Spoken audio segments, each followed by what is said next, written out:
Good morning everyone. हम लोग देख रहे हैं द हिंदू और आज देखेंगे 22 तारीख का फर्स्ट न्यूज़ है इंटरनेशनल बुकर प्राइज़ को लेकर। अंतर्राष्ट्रीय बुकर पुरस्कार कई बार पूछा जाता है तो याद रखेंगे। एक और है पुरस्कार मान बुकर, तो ये उससे अलग है, मान बुकर पुरस्कार से अलग है ये। तो अंतर्राष्ट्रीय बुकर पुरस्कार 2025 किसे दिया गया है? ये दिया गया है बानू मुश्ताक को।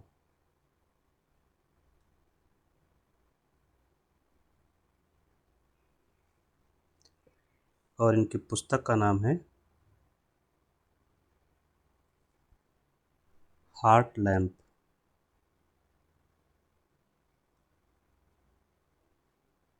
याद रखेंगे इसको, हार्ट लैम्प। ये शार्ट स्टोरी है, लघु कहानी। ये पहली शार्ट स्टोरी है जिसको ये पुरस्कार मिला है। प्लस हार्ट लैम्प को मिला है, इसमें जो पुरस्कार दिया गया है ये ट्रांसलेटेड वर्जन के लिए दिया गया है। तो ये जो पुस्तक है एक कन्नड़ में थी। कौन सी लैंग्वेज में थी? कन्नड़। इस पुस्तक का जो ट्रांसलेशन किया गया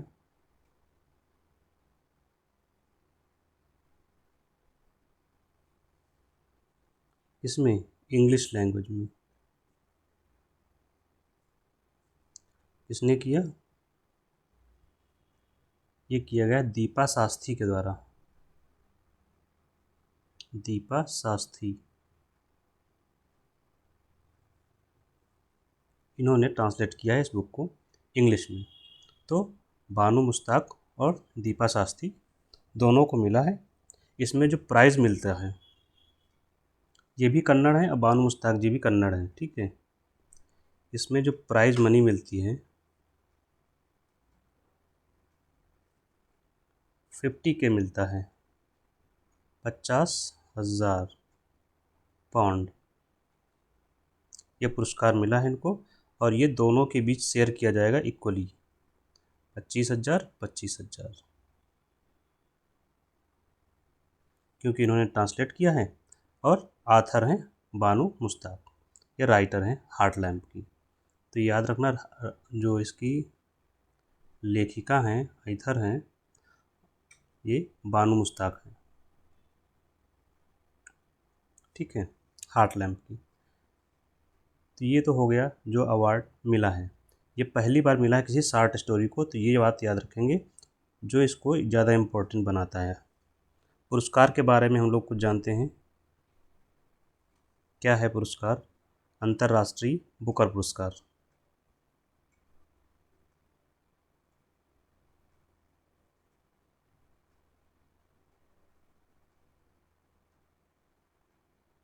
किसको दिया जाता है, कब दिया जाता है, क्यों दिया जाता है, इसके बारे में हम जानेंगे।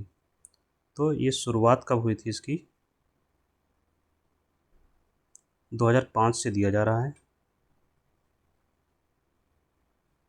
दूसरा, ये दिया जाता है इंग्लिश ट्रांसलेटेड बुक्स को।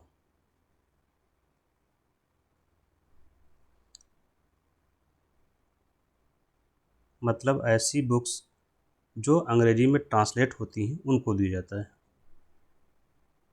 जैसे ये कन्नड़ में थी तो अंग्रेजी में ट्रांसलेट किया था दीपा शास्त्री ने, इसलिए इसको दिया गया, अंग्रेजी में ट्रांसलेट हो। दूसरा, ये पब्लिश, ऐसी जो बुक्स है उसका प्रकाशन होना चाहिए ब्रिटेन में या फिर आयरलैंड, ये दूसरी इसकी शर्त है। और प्राइज़ दिया जाता है, आपको पता है, अभी हमने बताया, 50,000 पाउंड। चूँकि ट्रांसलेटेड बुक्स के लिए दिया जाता है ये पुरस्कार, तो ये जो पुरस्कार है दोनों के बीच इक्वली शेयर होता है, साझा करते हैं। जो लेखक होता है या लेखिका होती है और जो ट्रांसलेटर होता है, अनुवादक। ठीक है, और ये ट्रांसलेटेड के लिए दिया जाता है, तो हम लोग देख ही चुके हैं। तो ये इसके बारे में हो गया। एक बात यहाँ नोट रखेंगे, और वो क्या, इससे पहले किस भारतीय को दिया गया है पुस्तक के लिए, तो उस पुस्तक का नाम है टॉम ऑफ सैंड।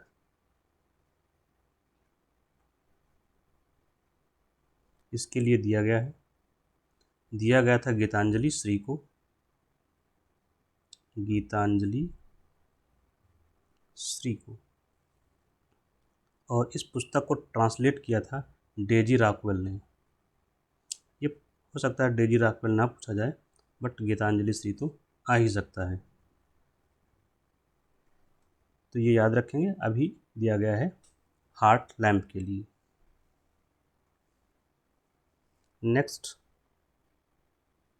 नेक्स्ट है BRI। कभी कभी तो इसका फुल फॉर्म पूछा जाता है, so you have to know about this. Full form है बेल्ट एंड रोड इनिशिएटिव। ठीक है, किसका है ये इनिशिएटिव है, कौन से देश का है, चीन का है। उद्देश्य क्या है, पूरे विश्व में अवसंरचना का विकास करना। इस इनिशिएटिव के अंतर्गत एक चीज़ है जिसका नाम है CPEC। सड़कों का विकास कर रहा है ना इसके थ्रू, मरीन रूट्स, सड़क रूट्स। तो CPEC क्या है, C for China, P for Pakistan, E for economic और कॉरिडोर। CPEC एक हिस्सा है BRI का, जो निर्माण करेगा सड़क का। दिक्कत क्या है,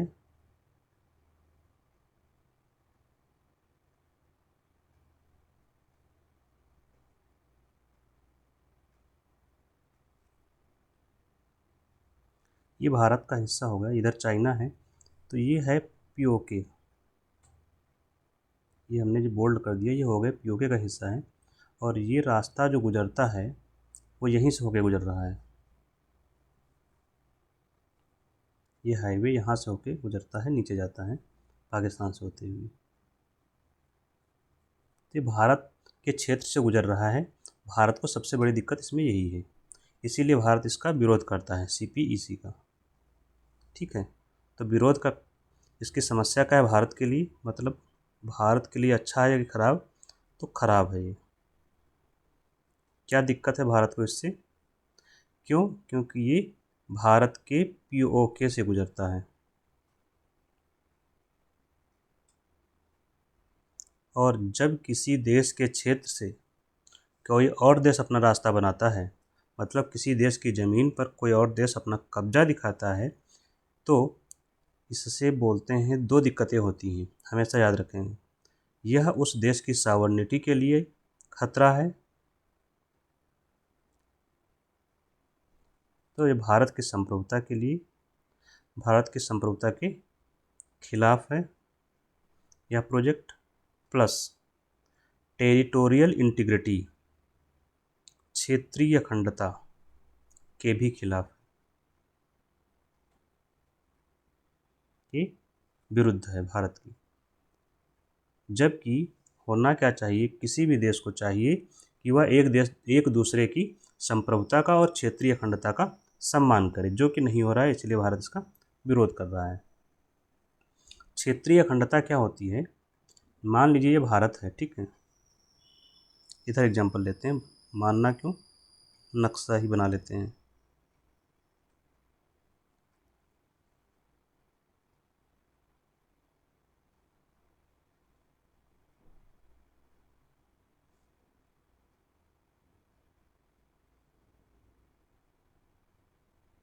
ये हमारा भारत है, तो ये भारत का एरिया हो गया पूरा, तो ये क्षेत्र है भारत का, ये भारत का पूरा क्षेत्र है, ये अखंड बना रहे, यही है अखंडता।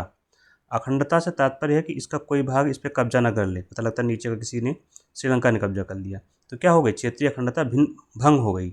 तो क्षेत्रीय अखंडता से तात्पर्य क्या है, उस देश की जितनी भी ज़मीन है उस देश के ही कब्जे में रहे, उस देश के द्वारा ही उस ज़मीन के संदर्भ में संपूर्ण निर्णय लिए जाएं, दैट इज क्षेत्रीय अखंडता। जैसे इन्होंने यहाँ से गुजारा तो ये भारत की क्षेत्रीय अखंडता के विरुद्ध है। और संप्रभुता के विरुद्ध है। संप्रभुता क्या होता है, डिसीजन लेने की क्षमता। भारत चाह रहा है, निर्णय इस पर ले रहा है कि यहाँ से न गुजरे, लेकिन ये गुजार रहे हैं तो खिलाफ है। खैर आगे बढ़ते हैं।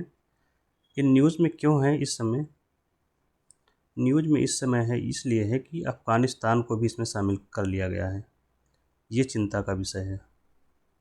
CPEC में अफ़गानिस्तान भी शामिल, ठीक है, इसलिए न्यूज़ में था। तो दो दिक्कतें भारत की संप्रभुता और क्षेत्रीय अखंडता को लेकर के हैं, sovereignty and territorial integrity of India के अगेंस्ट में है, इसलिए भारत इसका विरोध करता है। नेक्स्ट न्यूज़ क्या है, गोल्डन डोम को लेकर के है।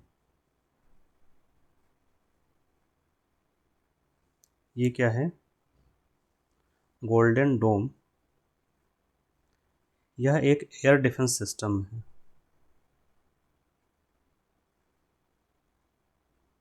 एयर डिफेंस सिस्टम का नाम है, और विकास किसने किया है, घोषणा की है कि इसका हम विकास करेंगे, तो उसका नाम दिया गया है। तो घोषणा किया है अमेरिका के राष्ट्रपति ट्रंप ने। एयर डिफेंस सिस्टम क्या होता है, जैसे ये मान लीजिए किसी देश की टेरिटरी है, तो इस पर हमला, मान लीजिए इधर समुद्र भी है और ये लैंड है, इधर कोई देश है, इधर समुद्र है, सी, तो हमला समुद्र से हो सकता है, हमला लैंड से हो सकता है, तो ये तो हमले हम रोक सकते हैं। लेकिन अगर कोई एयर से हमला कर दे ऊपर, मतलब जैसे मिसाइल से हमला कोई करे, जैसे वायु हमले, जैसे, तो वायु हमले में क्या क्या आता है, जैसे कोई जहाज हमला कर दे, फाइटर जेट, फाइटर एयरक्राफ्ट, लड़ाकू जहाज जो होते हैं, उसने हमला कर दिया, मिसाइल लेके आया, डाल के चला गया, बॉम्ब लाया, डाल दिया। मिसाइल से हमला हो सकता है सीधे सीधे, मतलब किसी देश से लॉन्च की गई, आपके यहाँ मिसाइल आके गिर गई, जैसे अभी भारत ने लॉन्च किया अपनी मिसाइल, जिससे पाकिस्तान का एयरबेस ध्वस्त हुआ। दूसरा हो सकता है अभी UAE, जो ड्रोन होते हैं, अनमैन्ड एरियल व्हीकल ड्रोन, इनसे हमला हो सकता है। मिसाइल में भी दो प्रकार की मिसाइलें होती हैं, एक होती है क्रूज मिसाइल, दूसरी होती है बैलिस्टिक मिसाइल। तो इस प्रकार के हमलों से रोकने के लिए, जो हवा से हमले हों उनको न्यूट्रलाइज करने के लिए एक सिस्टम चाहिए होता है, जिसको बोलते हैं एयर डिफेंस सिस्टम। जैसे भारत ने अभी जो हमला किया पाकिस्तान पर, तो पाकिस्तान ने जो हम पर रिटेलिएशन किया, वार किया, उसके खिलाफ हमने जो मिसाइल यूज़ की, डिफेंस सिस्टम यूज किया, उसका नाम था S-400, जो हमने कहाँ से ख़रीदा है, रूस से। इसका नाम क्या रखा है हमने, हमारी सेना ने इसका नाम रखा है सुदर्शन चक्र। तो हम इसके बारे में जानते हैं, जो गोल्डन डोम एयर डिफेंस सिस्टम है अमेरिका का। तो यह जो गोल्डन डोम एयर डिफेंस सिस्टम है, ऐसा माना जा रहा है कि इजराइल के पास भी एक सिस्टम है, माना क्या है ही उसके पास, इजराइल के पास। तो इजराइल के सिस्टम का नाम है, जो एयर डिफेंस सिस्टम है, आयरन डोम। तो इसी नाम के आधार पर रखा गया है गोल्डन डोम, ठीक है। और ये गोल्डन डोम जो इनका डिफेंस सिस्टम है अमेरिका का, ये सक्षम होगा किस चीज़ में, ये मिसाइलों को मार गिराने में सक्षम होगा। अब ये मिसाइलें कोई भी हो, चाहे बैलिस्टिक हो मिसाइल, चाहे क्रूज मिसाइल हो। और सबसे अच्छी बात इसमें जो होगी, क्रूज मिसाइल जो होती हैं हाइपरसोनिक स्पीड से आ रही हैं। कौन सी स्पीड से, हाइपरसोनिक स्पीड से, तो भी ये मार सकता है। हाइपरसोनिक स्पीड क्या होती है, ध्वनि की 5 गुना से अधिक, 5 मैक से अधिक स्पीड हो अगर, तो उसे बोलते हैं हाइपरसोनिक स्पीड, ठीक है। तो ऐसी मिसाइलों को भी मार गिराने में सक्षम होगा। दूसरा, स्पेस से आने वाली मिसाइल को भी मार गिराएगा। तो ये जो इनका गोल्डन डोम सिस्टम होगा वो पूरे अमेरिका की रक्षा करने में सक्षम होगा। ये इसकी बेसिक विशेषताएं हैं। हमें यहाँ पर एक चीज़ और जान लेनी चाहिए एट द सेम टाइम, विश्व में और कौन से एयर डिफेंस सिस्टम हैं। वायु प्रतिरक्षा प्रणाली विश्व में जो है मैचिंग के लिए आपके लिए आ सकता है। वायु प्रतिरक्षा प्रणाली that is air defence system, इसके बारे में हम लोग जान लेते हैं थोड़ा सा। सिस्टम क्या होता है, इनके अलग अलग नाम हैं, काम वही है। ठीक है, कोई भी सिस्टम आता है सब वही लिख देना है, बस उसका नाम बदल देना है। जैसे एक है रूस के पास जो डिफेंस सिस्टम है उसका नाम है S-300, उसका एडवांस वर्जन 400 है और उसका एडवांस वर्जन 500 है। इजराइल है, इजराइल में युद्ध चल रहा है, आप लोग जानते हैं, तो उसके पास जो सिस्टम है उसका नाम है आयरन डोम, उसका इस्तेमाल खूब कर रहा है। रॉकेट से हमला होता है रोक लेता है, शील्ड की तरह काम करता है, ऊपर एयर में ही रॉकेट को ध्वस्त कर देता है, तो जो रॉकेट है वो ज़मीन पर गिर ही नहीं पाता, तो नुकसान नहीं होता है। ये है आयरन डोम। ठीक है, चीन है, चीन के पास डिफेंस सिस्टम है HQ-9 एंड HQ-16, और भी हो सकते हैं एकाध, आप सिर्फ HQ याद रखेंगे तो आपको मैचिंग आ जाएगा आराम से। भारत के पास भी है, वो भी विकास कर रहे हैं हम लोग, उसके नाम है PAD एंड AAD। क्या है PAD? PAD का फुल फॉर्म है पृथ्वी एयर डिफेंस।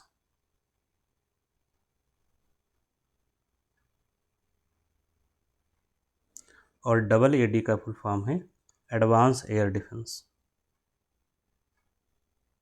इसका हम लोग ट्रायल टेस्टिंग चल रही है भारत में। दोनों में अंतर क्या है, ये अगर ज़मीन मान लीजिए लैंड है तो ये नज़दीक आ गई कोई मिसाइल, मान लीजिए यहाँ पर 10-15-20 किलोमीटर पे, तो हमारा एडवांस एयर डिफेंस यहाँ से इसको मार सकता है, गिरा सकता है। अब PAD क्या है, पृथ्वी एयर डिफेंस, मिसाइल मान लीजिए ऊंचाई पर है, यहाँ पर है कोई, तो ये काम करेगा हमारा PAD। नज़दीक आ गया तो खतरा क्या होता है, बढ़ जाता है, तो हमें एडवांस सिस्टम चाहिए कि एकदम प्रिसाइजली जाके उसको मार गिराए। That's why it is called advance air defence. PAD जो अपर एटमॉस्फेयर में होंगे थ्रेट्स उनको ख़त्म करेगा। अब यहाँ पर एक चीज़ याद रखनी है, क्या, S-400 ये जो मिसाइल सिस्टम है, डिफेंस सिस्टम, ये भारत ने खरीदा, किससे, रूस से। इसके साथ हमने खरीदे 5 ऐसे सिस्टम खरीदे गए हैं, और इस S-400 का नाम रखा है भारत ने सुदर्शन चक्र। भारतीय सेना ने इसका नाम रखा है सुदर्शन चक्र। आपको याद होगा पौराणिक कहानी जो कथाएं हैं उसमें सुदर्शन चक्र भगवान श्री कृष्ण के पास रहता है, जो बहुत ही पावरफुल होता है, तो वहाँ से लिया गया है इसका नाम।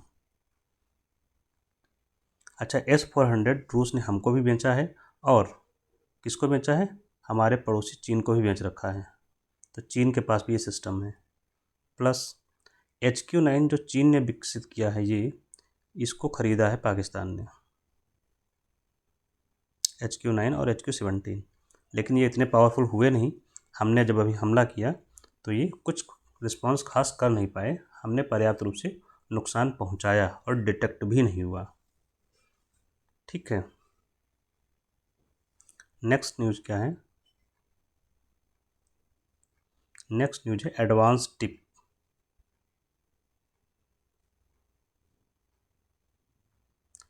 TIP एडवांस टिप, दोनों अलग अलग हैं, एडवांस अलग है, टिप अलग है। आप लोग देखते होंगे जब कोई डिलीवरी पार्टनर, जिससे हम लोग खाना मंगाते हैं घर में, तो उसको क्या, जोमेटो पर अगर आप खाना मंगा रहे हैं तो उसको हम लोग टिप देते हैं जब डिलीवर कर देता है। तो होटल में जाते हैं, खाना खा लेते हैं, उसके बाद टिप देते हैं, तो सेवाएं प्राप्त हो जाती हैं, उसके बाद हम टिप देते हैं। टिप क्या होता है, एक नॉमिनल अमाउंट होता है जो उसके जो वेटर होता है, जो सर्विस दे रहा होता है, उसको दी जाती है।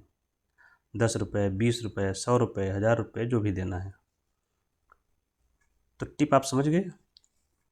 तब आप ये समझ पाएंगे एडवांस टिप। जैसे जोमेटो वगैरह में डिलीवरी करने आते हैं वहाँ पर हम लोग देते हैं, ब्लिंकिट वाला आता है तो उसको भी रहता है। एडवांस टिप क्या है, ये जो ओला है, उबेर हैं, इन लोगों ने क्या किया है कि अगर आप कार बुक करते हैं, ठीक, कार आपने बुक की तो अभी इसका कंफर्मेशन नहीं होगा कि भाई आपको कार मिलेगी कि नहीं मिलेगी। उससे पहले इन्होंने कह रखा है, इनके ऐप पर दिखाता है कि भैया टिप पे करो, हम कंफर्म कर देंगे।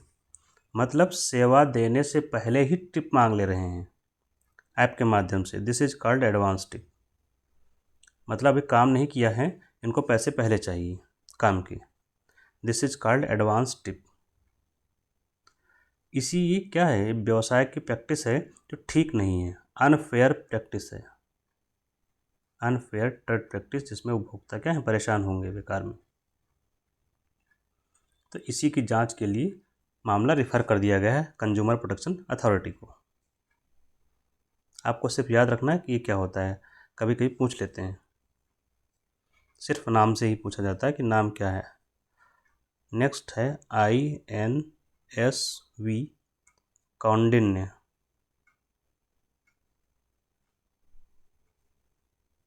ये जहाज है बेसिकली। क्या है, INS लगा हुआ तो जहाज, इंडियन नेवल शिप। क्या है, एक शिप है, पानी वाला जहाज है ये बेसिकली, ठीक है।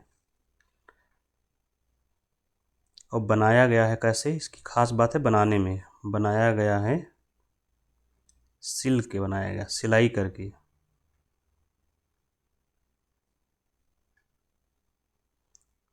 इसका जो पाल होता है, कपड़ा होता है, उसको सिल के बनाया गया है। लकड़ी है, कपड़ा है, जूट है, जो होता है क्वायर, जो नारियल वगैरह का होता है, तो उससे बनाया गया। जैसे पुराने जहाज़ होते हैं, आपने देखा होगा मूवीज़ वगैरह में, तो ऐसे बड़े बड़े जहाज़ होते हैं जिसमें बड़े बड़े ऐसे डंडे भी लगे होते हैं, फिर ये ऐसे ऐसे होते हैं, ठीक है।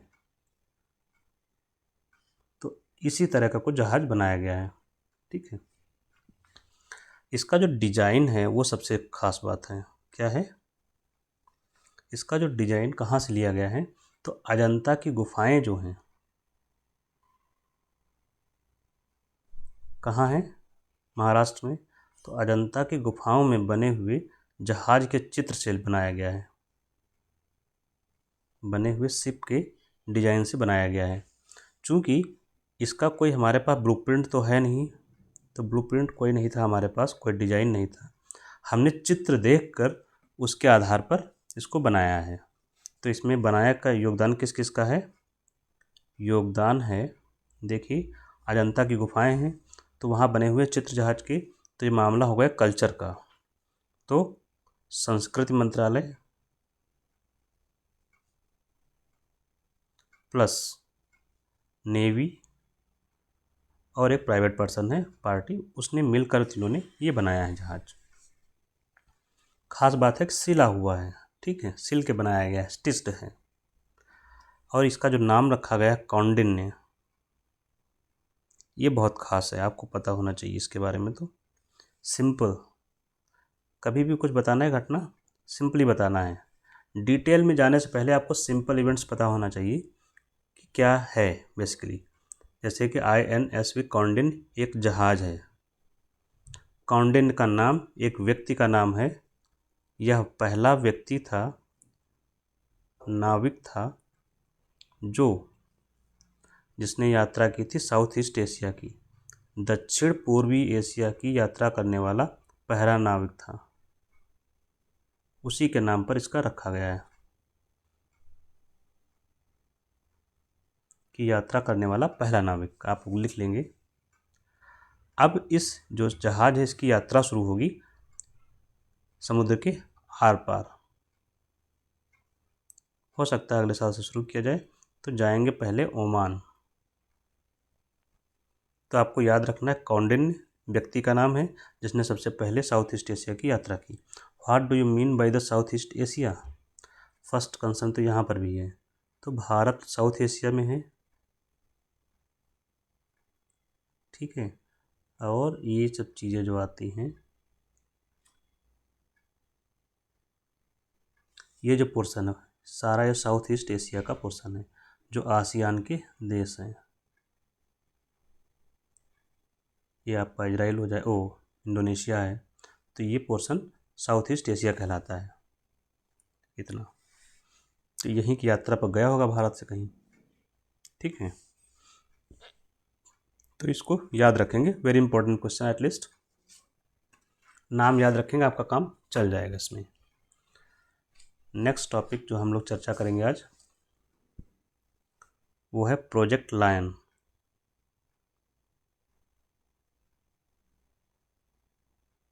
शेर क्या है? इसकी शुरुआत हुई थी 2020 में। कहाँ पर शुरुआत हुई थी?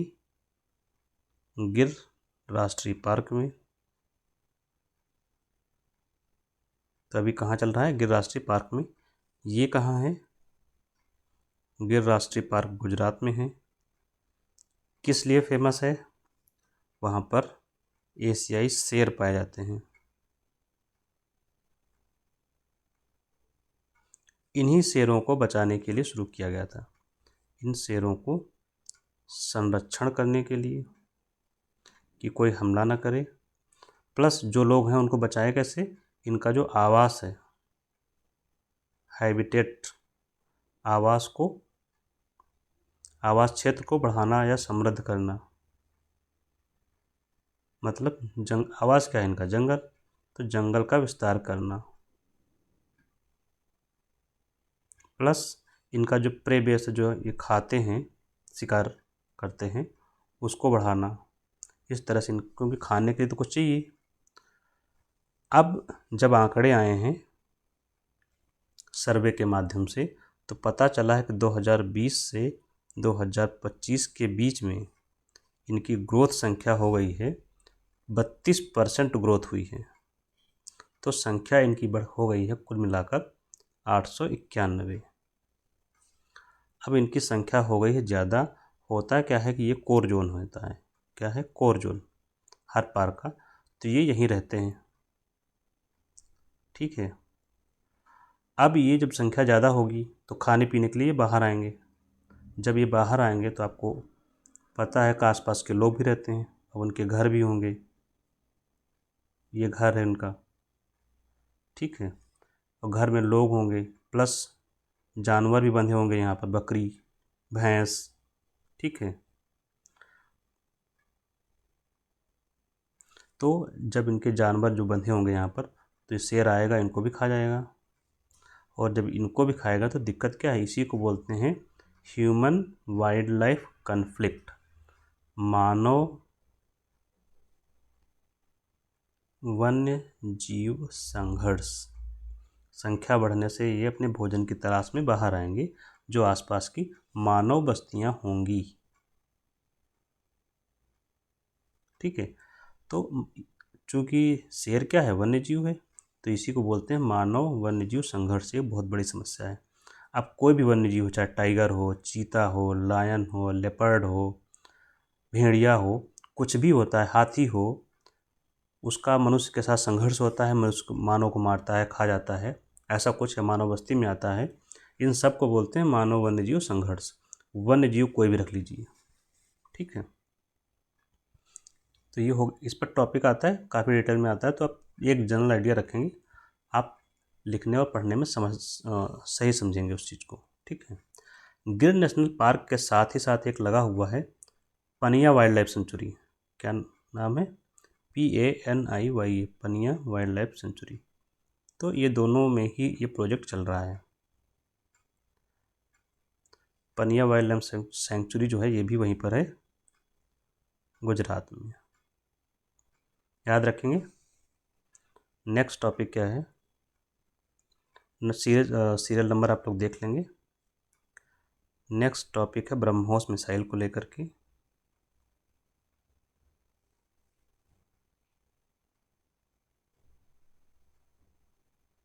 ब्रह्मोस NG।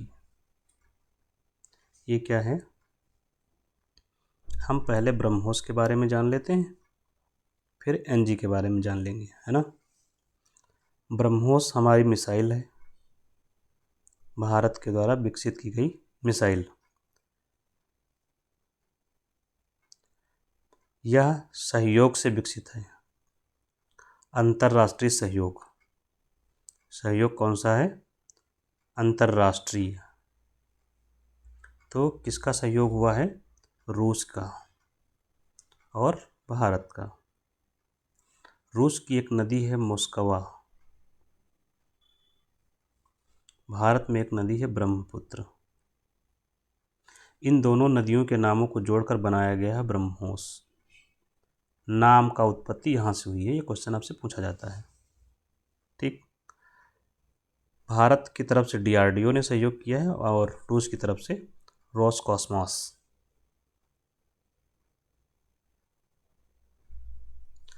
ठीक है, इस जो मिसाइल है ये, इसकी शुरू में जो मिसाइल हमने बनाई थी उसकी मारक क्षमता थी 290 किलोमीटर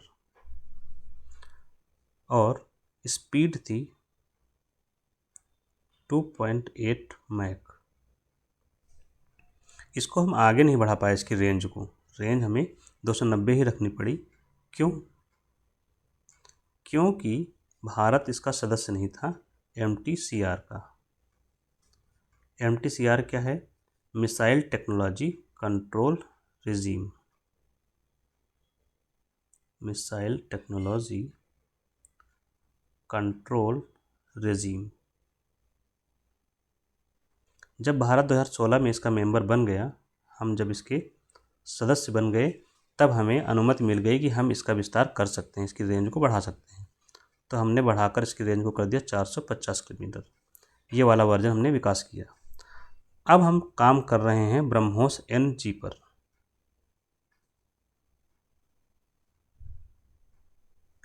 NG का मतलब है नेक्स्ट जनरेशन।